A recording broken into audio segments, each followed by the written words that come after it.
Welcome back to another edition of Keeping BZ that is designed to probably get us no views at all. This is the 9th game in the Ys series, which is spelled Y-S. Ys 9 Monstrum Nox.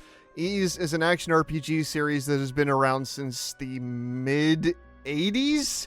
It was one of the first that really pioneered that genre, which the early games were just you would run into the enemy with your sword and bounce off them to do damage, and it was kind of ingenious in the ways that it cut fat, as Zach has put it to me, out of the usual RPG mechanics. And yeah, as you might expect, this is the 9th game in the series. Came out, gosh, I'm gonna say near 2019.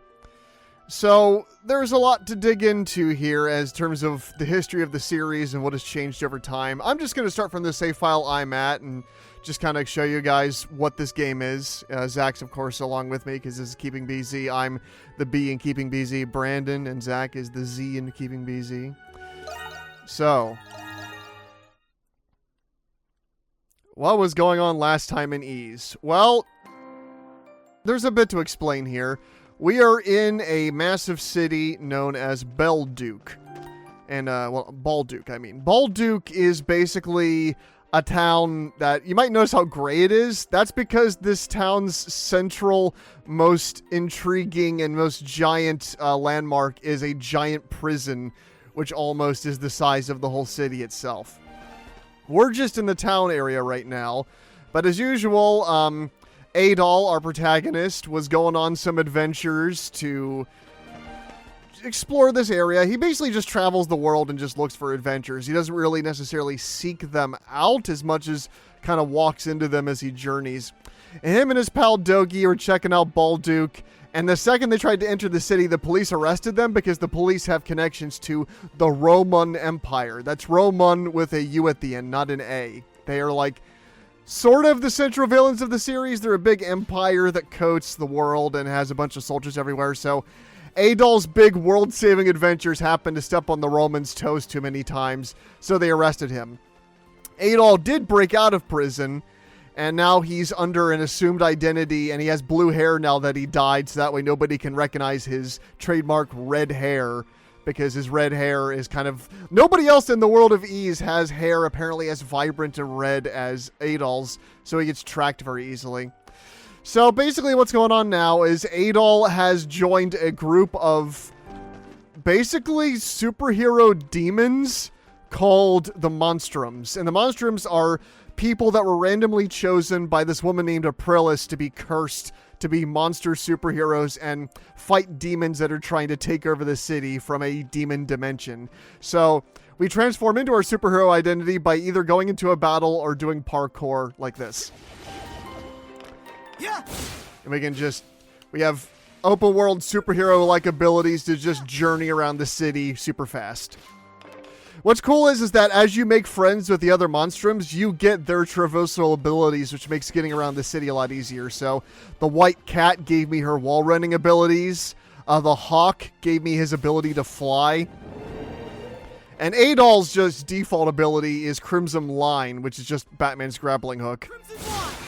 Just allows you to do a supernatural thing. So what's going on right now is we're just continuing to explore the city and open it up because there's these weird demon barriers that is keeping the Monstrums locked from different parts of the city.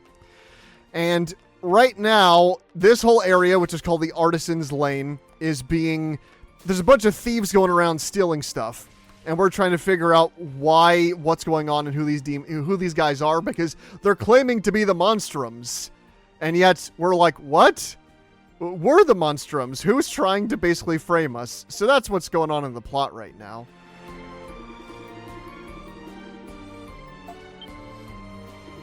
There's some voice acting in the major story segments or when new characters are introduced, but primarily, yeah, the cutscenes are kind of like this.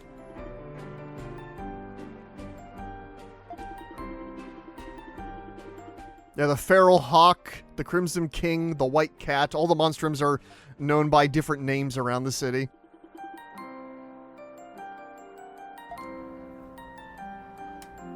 I'm going to sound like one of those people, but for some reason that gives me Persona 5 vibes. With oh, names no. Like Panther. I mean, Zach, I'm sure that was part of the inspiration. I would imagine. Yeah. I mean, look at that big red outfit like Joker. But to be fair, Adel's whole aesthetic has always kind of been red, so. Yeah. But no, Zach, we're not going into anybody's mind palaces or anything like that. We're crossing over to a dimension that the demons reside in, the monsters, because we're trying to prevent them from trying to cross over to this world. So you've probably noticed these black things all over the city. These are basically, these are where the luminaries, which is the name for the monsters, are using as gateways to try to cross over to our world. The citizens cannot see them, but we can. All you have to do is walk into them to start a battle. Let's take them out. Here I go!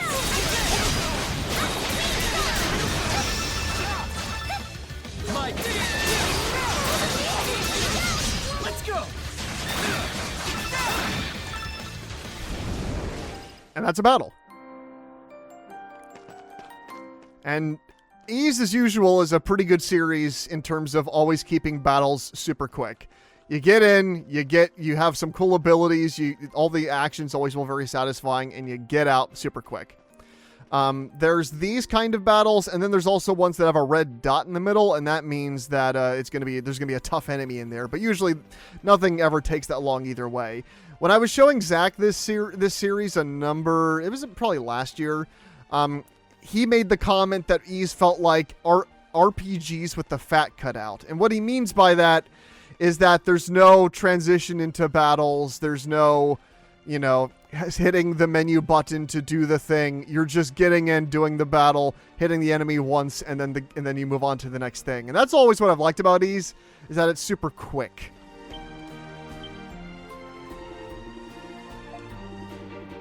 I'm trying to remember which ones you did show us. I'm pretty sure the first one you showed us was 1, of course. Yeah. Yep. There is one that interested me the most, and I cannot remember anything about it. I think it was it one of the remakes? It might have been one of the East remakes. Of which there are many. Yeah, that's what makes it even harder, too. Was it taking place on an island? I think I might remember you fighting a boar or something. It was like, I think you showed it a year or two ago. I wish I could remember more details. It definitely didn't have this aesthetic. Oh, well, yeah. The one it's on an island is 8, which is the one that came right before this. The title of 8 is Lacrimosa of Dana. Okay, maybe it wasn't on an island then, but it kind of made me think of an island. Ys 8 is basically the game that made the series take off in popularity. I mean, it was always kind of a well-known and well-liked series, just, fairly obscure among a lot of video game players because it was very Japanese, made by kind of a lesser-known developer called Falcom. But like I said, it was especially big back in the day. But for some reason, 8 came out, and I guess because it just released on every console, and they kind of revamped the series to have more of a Kingdom Hearts character action third-person camera instead of the overhead camera that the older Ys games would have, that it just stuck out to people, and 8 took off, and now people are paying more attention to the series, and this is the game they use to follow up 8. Ys 8 is a fantastic game. For not 9, this game is basically building on the mechanics of 8, but at the same exact time, as you can see, it's like in the city setting instead of an island. So they tried to basically go for the superhero open world sort of game with Ys 9, whereas 8 is more of just like you're trying, it has like survival mechanics of trying to like survive on this island.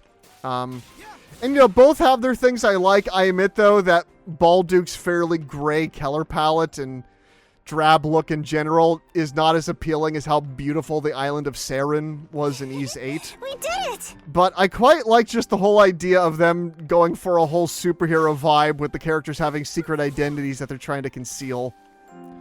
But like Zach said, it reminded me of Persona 5, and that's probably what the inspiration was here. A lot of games that came out around that time were trying to copy both its incredible art design and transitions and presentation while also trying to get into the whole superhero vibe combined with an RPG mechanics.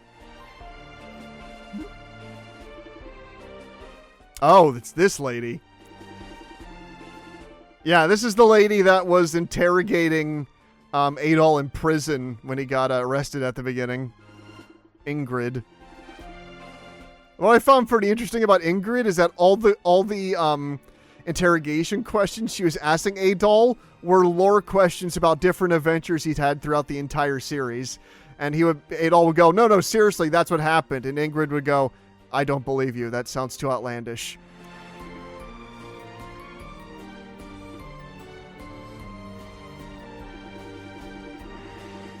You want to know what other game had an interrogation in it? Yep, Persona 5. I swear I am not one of those people that only knows about RPGs through Persona 5. I've been playing RPGs for a long time. But sure, it's an RPG that has like a superhero thing going on, and somebody that's that's in a position where they kind of have to go into hiding for a crime they didn't really commit. That isn't really their fault. I mean, it's kind of just Persona 5, and I can't think of many other RPGs that are like that.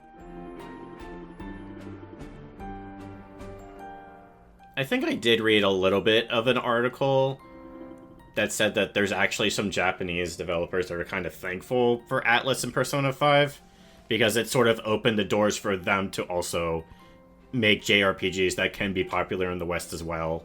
Right.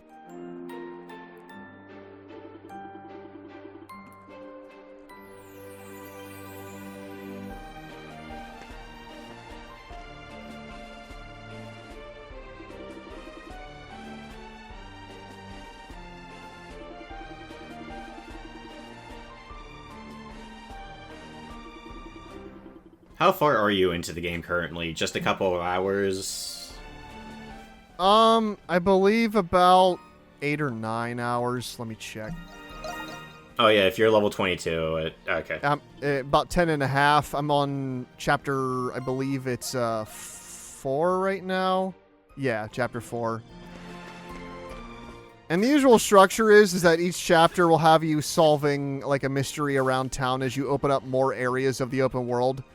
And many times the story will have some sort of connection to one of the monstrums. And once you've solved that monstrum's mystery, they become a major party member on your team, and you also get their traversal abilities and that kind of stuff.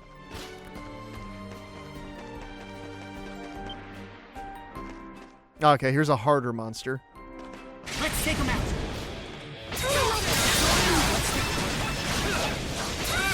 I do like how quickly you do just get into a battle. Yeah, in Ys 8, it was more like the enemies would just be roaming around the island, and you would get into a fight with them when you got near them. It wasn't like here where there's little orbs that show you where an enemy is and you can walk into them. You would just have to get close to the enemy, like a lot of other action RPGs. Leave it to me. So the reason to switch to the other heroes is that, of course, they'll have their own moves. They have their own different abilities. And the other reason that they make you switch to the other heroes is because many times the other heroes will, have their specific kind of attacks will be more effective against different kinds of enemies.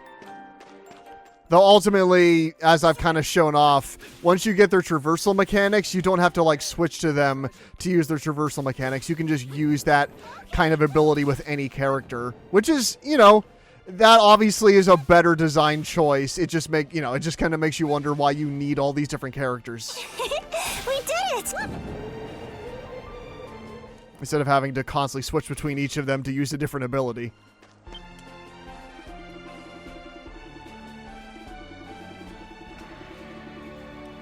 So can you switch into them in the overworld then, or? Oh yeah, I was there. I was kind of switching okay. between each character. I'm talking to our next story objective character right now. We're trying to gather information about the Monstrum imposters that are stealing stuff. The northwest gate is suspicious, because monsters don't like to be there. However, we can't go outside the city. Part of the curse that makes us monstrums means that we can't actually leave the city without first breaking the curse. So even outside of the prison, you are still technically imprisoned. Yep.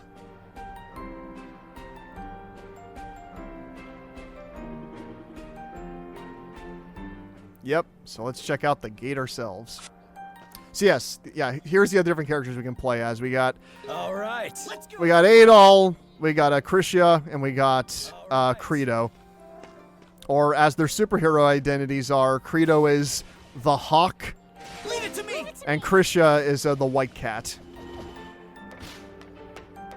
I got this. Switch. Crimson Fly. Are there really only two recurring characters in the East series, Adol and Dugan? I think you said his name was. Oh, Dogi. Dogi, yeah. Yeah, Dogi is Adol's buddy and pal that goes on him through different quests. Now, early on in the East series, yeah, they would be the only reoccurring characters, and then they would just go on different adventures with different casts of characters that would always be completely different in every single game. Now, later on, as more games came out and more continuity was built, like E6 and parts of 7 would start to bring back some of the reoccurring characters. But I will say that if you're looking to play one of the E's games, you can't really go wrong with any of them because they all pretty much stand on their own. Like, you'll obviously be rewarded if you played the others and then played the later games like 9 here, where they are making references to events that happened in the other games in the series. But none of, like, the continuity doesn't necessarily always mean that that's going to affect what happens in each story, because they kind of want them each to stand on their own, just not to necessarily to the same extent as Final Fantasy. It's not like each game is a different world. It's the same world, just like a different adventure. Crimson Fly. And so we mentioned earlier that this series has a lot of remakes, and that's true. Gosh, how do I even start to explain this series? So, first of all, you can fast travel in this game super easy. Bring up your map. Any of these icons I can fast travel to. So I'm just going to go into, like, one of the dungeons just to show them off, while I explain a bit about the history of Ys. So, Ys 1 and 2, they've been remade, like, twice. They were, like, basically, Ys was originally one of those games that was specific to the PC engine and like the TurboGrafx and those kind of systems, which is why they began porting them more over time, because less and less people had access to those systems. Like, by the time you get to like Ys 3, that got a Super Nintendo port, which is Zach's pretty much only experience with the series, because he played the original version of Ys 3 on the Super Nintendo, which is a very hard game and is also basically the Zelda 2 black sheep of the series that changes everything from overhead to side-scrolling. One of these days, I want to play it just to get past the first dungeon, and then Young Me will be satisfied. I've never had any clue how you're supposed to play the third game. So that's why, Zach, I would highly recommend playing the remake of 3, because the remake turns it into an over-the-head action game. And makes it a lot better. Like, Ys 3 is probably the hardest game in the entire series, but unlike, say, a From Software game, I enjoyed the challenge. I just got so into it that when I would beat a boss, the satisfaction factor would be so high that it didn't matter. I just wanted to get to the next one and the next one and see what new tricks the next boss would pull. And the final boss of Ys 3, which is called Oath and Felghana. Like, that's the thing that's confusing about the series, is that the remakes usually don't have numbers in their titles. They're just called Ys with a subtitle, probably just to make it less confusing, and also so people will pick it up more, because people are more likely to pick up a game if it doesn't look like it's a sequel to something. But yes, Ys 3, Oath and Felghana is very hard, but I also recommend trying it if you're up for the challenge, because I honestly find the design and the boss fights a lot of fun in that game when you get into the flow of dodging all of them. and which is good because Ys 3 is getting a re-release. The remake, I mean, is getting a re-release later this year. Oh no, I'm sorry, later in at the beginning of 2025. They're making like a PS5, Xbox, and Switch port of it, which will work because Ys 0, not Ys 0, but Ys Origins, which came out for Switch, is built off the same engine as the Ys 3 remake, so it makes sense because that released on Switch. So it's not like Ys 3 is any more graphically intensive than Origins. But yeah, Ys is a very confusing series because you shouldn't play the original versions of all the main titled games because it's technically the remakes that are all in canon now. So the correct order usually, and this is how I play them. Like, I'm a psycho, so I played them like in the numbered order. So I played Ys 1 and 2, then Ys Oath and Felghana, then Ys Memories of Salsetta. Then I skipped over 5 because 5 was never released in the US, and it doesn't really matter that much to the main games because it's also kind of seen as a black sheep because it kind of just plays like Zelda, where you just have a shield up and a sword and you don't bounce off enemies. You actually have to slash them instead of bouncing off of them. So yeah. Then it's after Memories of Salsetta, it's Ark of Nepishtim, which comes out on like PS2, PSP, and then it also got a PC port. Then it's Ys 7. And yes, it's just Ys 7. It doesn't have some wacky subtitle. It's just called Ys 7 for some reason. Then Lacrimosa of Dana, Ys 8, and then this game. If that sounds daunting, the thing that might quell your nerves is that the first couple of Ys games are actually pretty short. Ys 1 and 2 are like 5 to 7 hours each. Ys 3 took me about, I don't know, 10 to 15. Ys Memories of Salsetta is built off the same engine as Ys 7, so it's about 20 hours. And that's also the really confusing thing about this series is that they'll make a later game in the series, then they'll go back and remake an older game using the same engine as the newer game. But because they have experience making the newer game, when they go back to remake the old game with the new engine, it's usually a better game than the new game. So Ys 7 it's a good game. The remake of Ys 4 that uses Ys 7's engine is a way better game than Ys 7, in my opinion. It's ridiculous. This whole series is completely ridiculous, but I honestly love it because I just love the mechanics. I love how every couple games they completely change up the battle system, but the battle system's always pretty good, whatever they change it to. Whether it's bouncing off of enemies, whether it's hack and slash dungeon crawling, or whether it's almost like Kingdom Hearts or Tales of Symphonia, kind of like 8 and 9, like this game.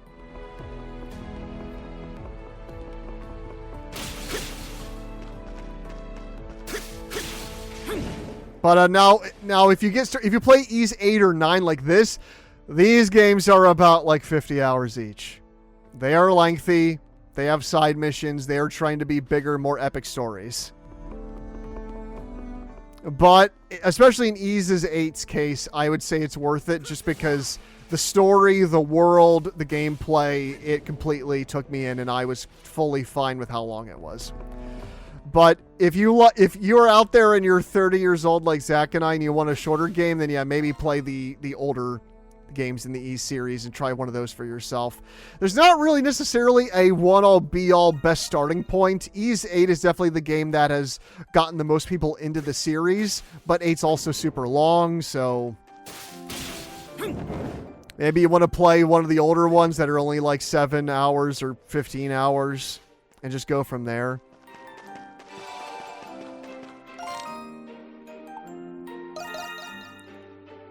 What time are we looking at, Zach? We are at 25 minutes almost. Okay, so I think just to change things up, instead of watching me run around randomly over the open world, we're going to go into a Nox. The other part of the subtitle. Yes. So let's see. So these are defend the thing style missions that allow you to open up parts of the city. And we can upgrade basically our defensive measures to make these sections easier. What do I want to upgrade here? The reload speed, the install.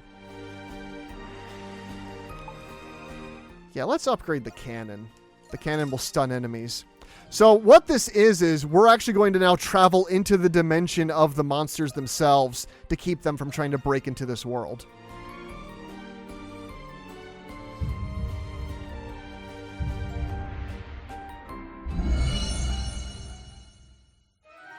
Monsters, the time is nigh. Under the red moons, the wicked and the defiant shall be punished. Ascend into this unbreaking night, unsheathe your curse, and smite the darkness.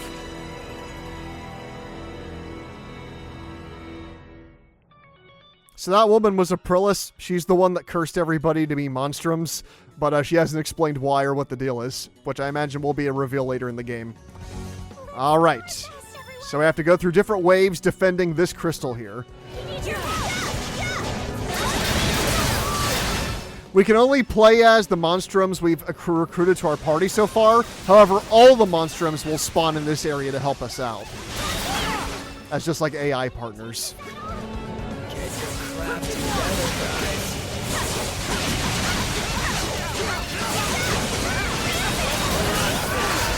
So the main thing of the combat in Ys 9 is similar to 8 with a few more mechanics in it.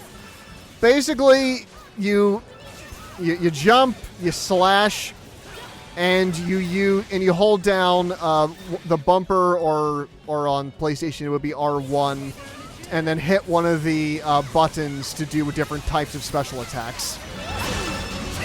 A little love solves everything. Yeah, something I recently noticed is I want to call it the magic circle. Yes. And there's icons with numbers. I assume the numbers is like the MP cost or whatever it's called. Is it MP in this game? I don't know if it's MP. I think it's called Arcane or something like that.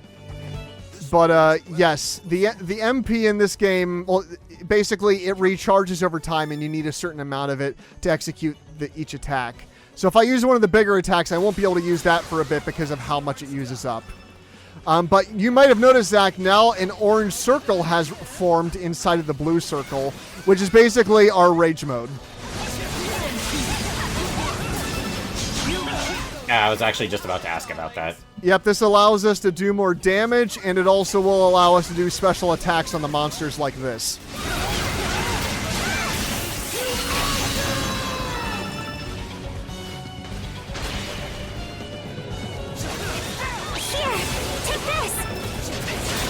Also, one thing that I think is pretty neat, you might notice, it's not like in the center right, it's like the icons with all the different characters' faces on them. That is like our allies that we build up over the course of the game. And every single time you make a new ally in the city, those allies will actually trigger different automatic buffs to you in battle. So like Aprilis there upped our damage. So there is a reason to do the side missions, because they do help you out.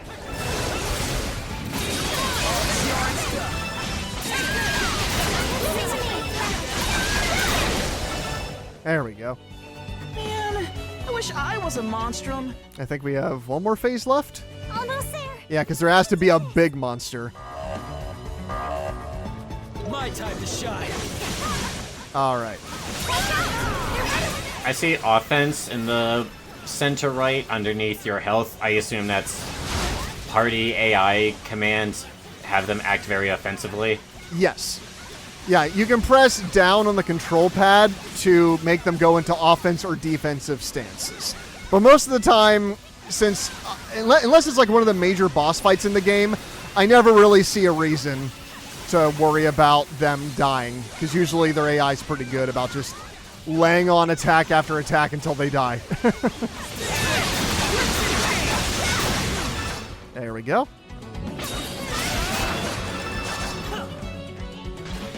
Your work pleases me.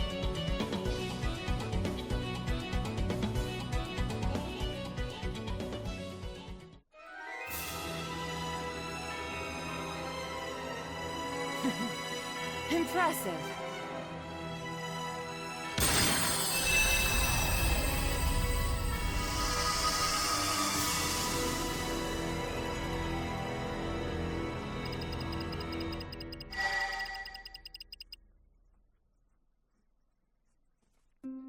Yeah, so as we fight battles in the open world, we build up Nox, which is that stuff we saw just tick down in the top left. And you need a certain amount of it to actually enter the other monster dimension. Nice. I'd expect no less from all of you. And you get a ton of special rewards for top ranking these.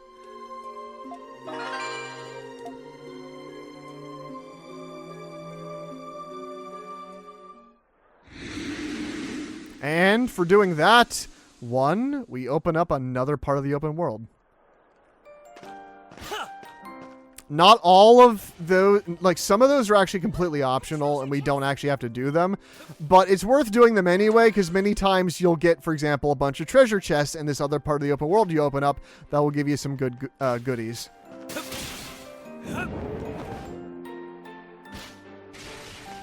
Oh, there's some graffiti to read nearby.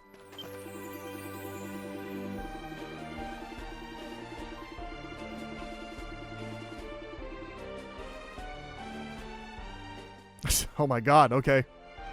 A weirdo who's after the white cat. Yeah, there was a mission recently where, a side mission where I had to help this guy because he was worried that apparently there's been a peeping Tom at the local spa. And so he wanted us to check around the spa for different areas that, a peeping Tom could have looked into that have been used. The twist is that, of course, the guy we were doing the mission for was the peeping Tom, and we just scouted for him.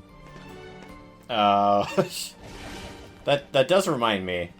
On a scale of 1 to 10, how anime would you say this game is? I mean, it's anime in the sense that you see us doing...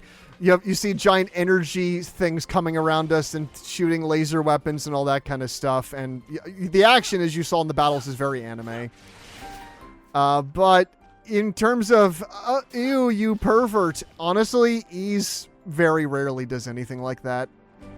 There's definitely characters that have attraction to Adol or, scenes with characters showing attraction to each other, but maybe once in a while the game will do that kind of anime garbage, but it's usually not super often, which I always appreciate. Not enough that it's actually remained in my memory, which is probably the biggest sign that they don't do it too often. Got it. Trying to get these petals in this tree, because I can take them to this other lady who will reward me with rewards for getting all the petals. Oh, this is... We did it! There we go. It's always the weirdest thing about anime for me. I watch something like Frieren Beyond Journey's End, and I'll be like, oh, anime can be so great. And then I'll watch something like, I watched SGF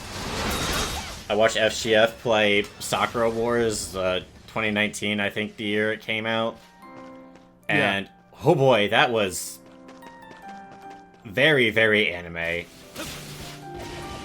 So I actually own that game on PS4, and I've been considering playing it because I've heard good things about the Sakura Wars games, but I guess it probably makes sense that they're like that. Because you're a male commander among a bunch of females under your jurisdiction. Is that a way to put it? I guess, yeah. I don't know. And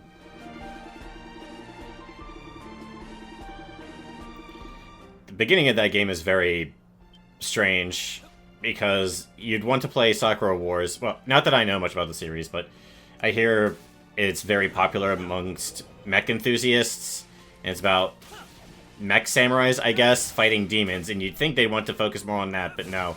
For the majority of the opening of Sakura Wars, it's about, oh, these guys, they don't just fight demons, they also host plays to boost the morale of the people of Tokyo, but oh no, they're really bad at it. And the game focuses on that for far too long. Oh no. Yeah, sounds about right. I assume it is one of those games that has a really slow beginning, but probably gets better as you get later in, but that opening did not inspire much hope. But I do think a lot of weird JRPGs do that, where the opening is kind of cringe, but once you get later on and the characters develop a lot more, the gameplay actually starts to get going, it's usually worth it, but...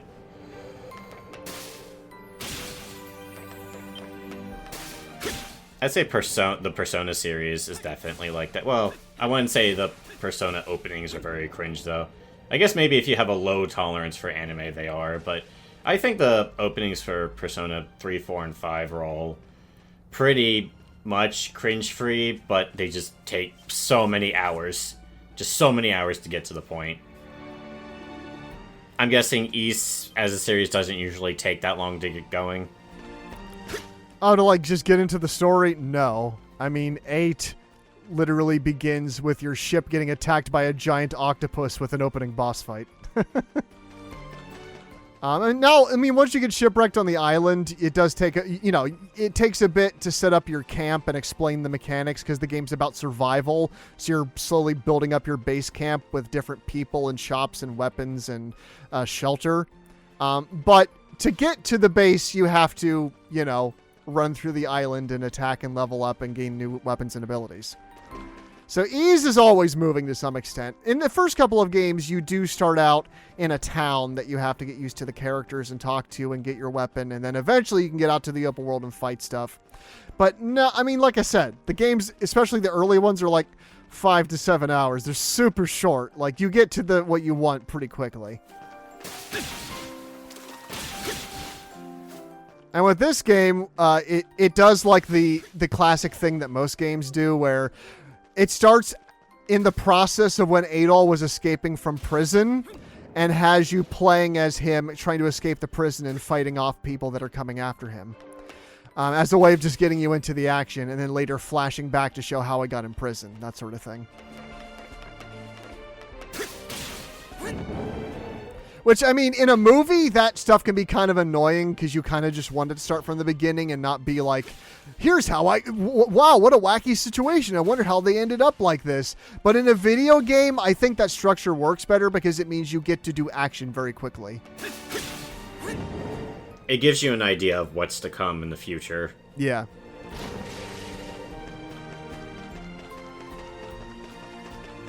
Here they come.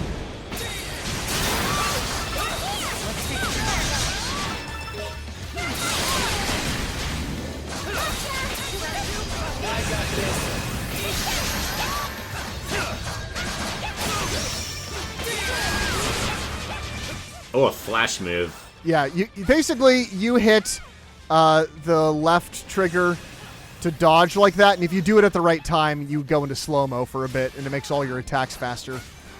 You can also, the button you use to activate your abilities, you might notice that little circle appearing around our character. If we do that at the right time, we do what's called a flash guard, which for a quick moment like ups our defense by a high margin.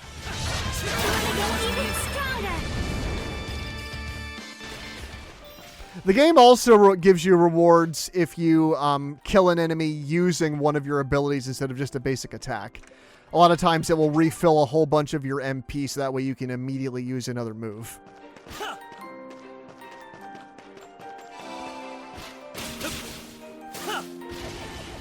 Hey, some treasure. Oh, can't get to that chest yet. Here's the west gate we needed to check out. Uh-oh. Maybe I shouldn't go there. But yeah, I just wanted to do a little video giving people a look at the latest game in the Ys series, because Ys 10 comes out actually at the end of near the end of this year. It comes out October 25th, and it's going to be on all the major consoles, including Switch. And as you can probably tell by looking at this game, the Ys games are not technical showpieces of, like, RTX lighting or whatever. They are pretty basic looking games, but they have a lot of style to them, and usually the frame rate is high, and the movement always feels very satisfying. Switch. So, whatever system you get it on, be it Switch or whatever, obviously the Switch versions of most of these games run a little worse on everything on everything that is that basically as you might know, the versions that are on Switch are going to run worse than what are on everything else because that's just the nature of Switch ports. But if you can get past some clutter, these games are pretty good for like portable play. They're kind of designed that way by, you know, having the graphics not be super high intensive so that way they can even run on older consoles. But if you like the look of this game, let us know. If you played the Ys series, let us know what games in the series you've played, what your favorite might be. If you have recommendations for where people can start the series, that would be helpful for something to put in the comments. And if you're excited for Ys 10, like I am, let us know.